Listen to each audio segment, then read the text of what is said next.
Ini alasan kenapa orang berhutang sering sulit rezekinya. Pernah tidak kamu merasa sudah bekerja keras setiap hari, lembur bahkan mencari tambahan penghasilan, tapi uang tetap habis sebelum akhir bulan?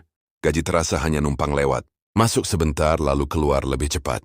Lalu kamu bertanya dalam hati, kenapa rezeki terasa seret dan tidak berkembang? Sebelum menyalahkan keadaan, coba jujur pada diri sendiri. Apakah saat ini kamu punya hutang?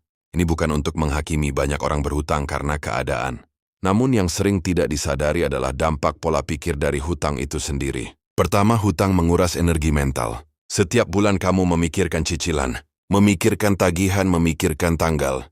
Jatuh tempo pikiranmu, sibuk menutup kewajiban. Energi yang seharusnya bisa dipakai untuk belajar, meningkatkan skill atau mencari peluang, baru justru habis untuk bertahan hidup. Saat mental tertekan, keputusan finansial sering tidak jernih. Kita mudah panik, mudah tergesa-gesa kadang mengambil hutang baru untuk menutup yang lama.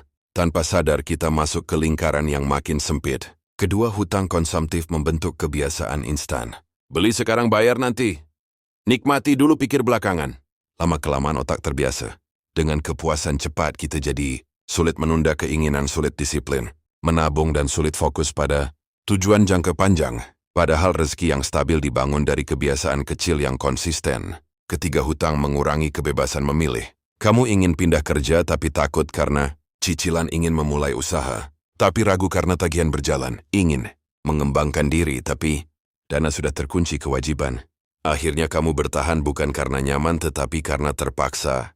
Dan di titik itu rezeki terasa sempit bukan karena peluang tidak ada, tetapi karena ruang gerakmu terbatas. Sekarang balik pertanyaannya, bukan kenapa rezeki saya sulit, tetapi apakah cara saya mengelola uang mempersempit hidup saya? Hutang tidak selalu salah. Dalam kondisi darurat hutang bisa membantu, dalam bisnis hutang bisa menjadi alat. Namun ketika hutang menjadi gaya hidup dan pelarian dari gengsi, disitulah masalah dimulai. Mindset finansial yang sehat itu sederhana. Hidup di bawah kemampuan, utamakan kebutuhan bangun. Keamanan sebelum kenyamanan. Bayangkan penghasilan tetap tetapi cicilan nol. Pikiran lebih tenang. Kamu punya ruang untuk menabung, berinvestasi dan menyiapkan masa depan.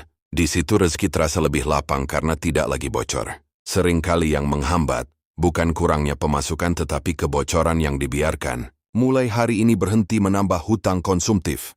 Fokus melunasi yang ada, latih disiplin kecil setiap hari.